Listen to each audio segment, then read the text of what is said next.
ବହୁତ ଦିନ ତଳର କଥା। ଭୀମସାଗର ନାମକ ବହୁତ ବଡ଼ ଜଙ୍ଗଲଟିଏ ଥିଲା।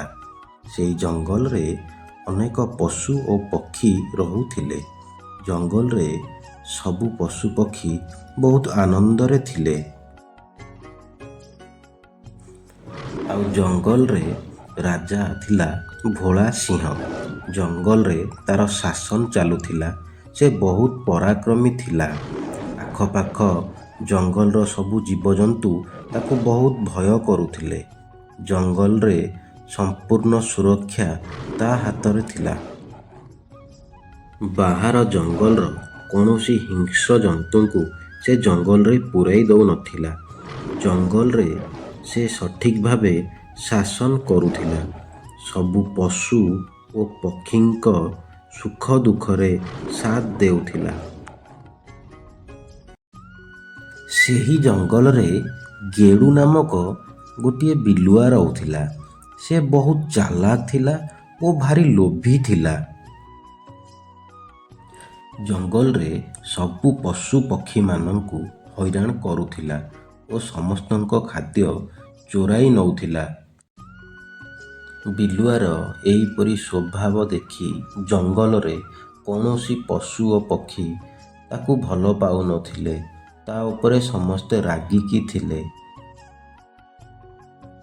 ପ୍ରତିଦିନ କାହାକୁ ନା କାହାକୁ ହଇରାଣ କରି ଠକି ଭୋଳା ସିଂହ ପାଖରୁ ବିଗିଡ଼ା ଶୁଣେ ଓ ତାଗିଦ ହୁଏ। ଗେଡୁ ବିଲୁଆ ଭାରି ଲୋଭୀ ଥିଲା। ସବୁବେଳେ ତା ମୁଣ୍ଡରେ ଗୋଟିଏ କଥା ଚାଲୁଥିଲା କି ସେ କେମିତି ଜଙ୍ଗଲର ରାଜା ହେବ। ରାଜା ହେଲା ପରେ ଭୋଳା ସିଂହକୁ ମାରି ଜଙ୍ଗଲରୁ ବିଦା କରିଦେବ। ଦିନକର କଥା। ଭୋଳା ସିଂହର ଗୋଟିଏ ଛୋଟ ପୁଅ ଥିଲା। ତାର ଜନ୍ମଦିନରେ ଭୋଳା ସିଂହ ଜଙ୍ଗଲର ସବୁ ପଶୁପକ୍ଷୀମାନଙ୍କୁ ନିମନ୍ତ୍ରଣ କରିଥିଲା। କିନ୍ତୁ ଗେଡୁ ବିଲୁଆକୁ ଜନ୍ମଦିନରେ ଭୋଜିକୁ ଭୋଳା ସିଂହ ଡାକି ନଥିଲା। ଯେମିତି ସନ୍ଧ୍ୟା ହୋଇଯାଇଛି, ଜଙ୍ଗଲର ସମସ୍ତ ପଶୁ ଓ ପକ୍ଷୀ ସିଂହର ଘରକୁ ଭୋଜି ଖାଇବାକୁ ବାହାରିଲେ। ବିଚରା ଗେଡୁ ବିଲୁଆ ଏସବୁ ଦେଖୁଥାଏ ଓ ମନେ ମନେ ବହୁତ ରାଗୁଥାଏ। ଆଉ ମନ ଦୁଃଖ ବି କରୁଥାଏ। ଆଉ ନିଜ କପାଳକୁ ନିନ୍ଦୁଥାଏ।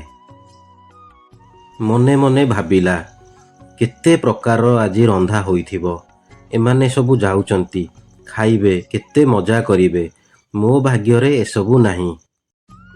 ସବା ଶେଷରେ ବଗୁଲା ଉଡ଼ି ଉଡ଼ି ଯାଉଥାଏ ରାଜା ଘରକୁ ଭୋଜି ଖାଇବାକୁ।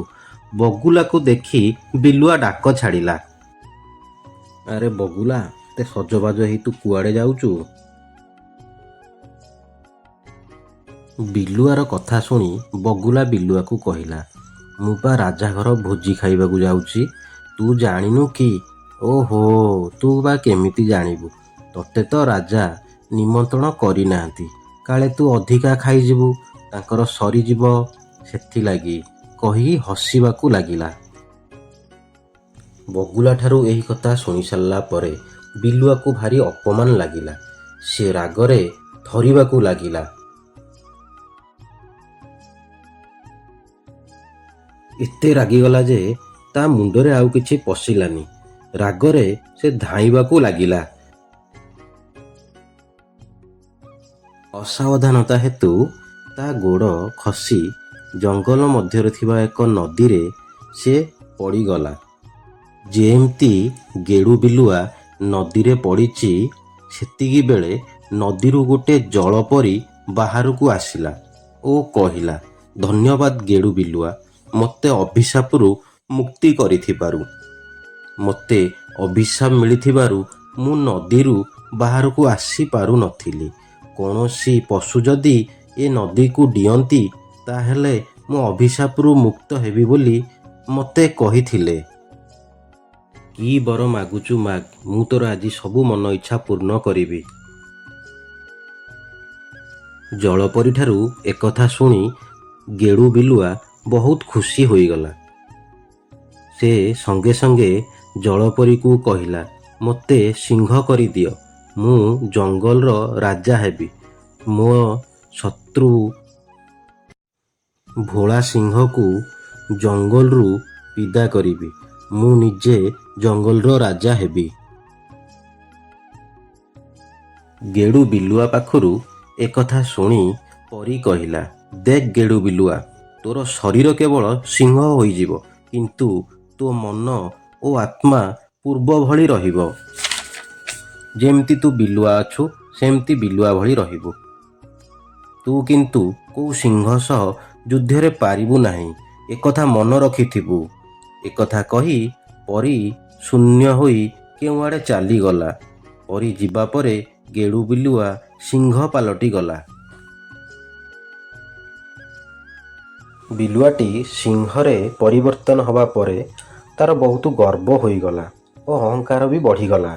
ସେ ନିଜକୁ ବହୁତ ବଳଶାଳୀ ଭାବିଲା ଓ ଜଙ୍ଗଲର ସବୁ ପଶୁପକ୍ଷୀମାନଙ୍କ ଉପରେ ଅତ୍ୟାଚାର କରିବା ଆରମ୍ଭ କଲା। ଜଙ୍ଗଲରେ ସବୁ ନିରୀହ ପଶୁମାନଙ୍କୁ ଶିକାର କରି ଖାଇଲା। ଏସବୁ କଥା ଜଙ୍ଗଲର ସବୁ ନିରୀହ ପଶୁମାନେ ଯାଇ ଜଙ୍ଗଲର ରାଜା ଭୋଳା ସିଂହକୁ କହିଲେ। ଭୋଳା ସିଂହ ଗୁମ୍ଫାରୁ ବାହାରି ସବୁ ପଶୁମାନଙ୍କର କଥା ଶୁଣିଲା। ସବୁ ଶୁଣି ସାରିବା ପରେ ଭୀଷଣ ରାଗିଗଲା ଏବଂ ଭୀଷଣ ରାଗି ଯାଇ ସେ ସେହି ଦୁଷ୍ଟ ସିଂହକୁ ଖୋଜିବା ପାଇଁ ପ୍ରସ୍ତୁତି ଆରମ୍ଭ କଲା।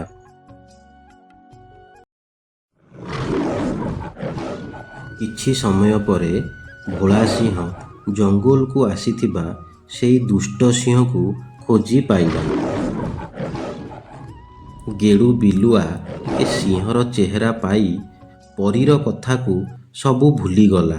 ନିଜକୁ ଶକ୍ତିଶାଳୀ ଭାବି ସେ ଭୋଳା ସିଂହକୁ ମାରି ରାଜା ହେବା ପାଇଁ ଭାବି ଭୋଳା ସିଂହ ଉପରକୁ ଆକ୍ରମଣ କରିଦେଲା।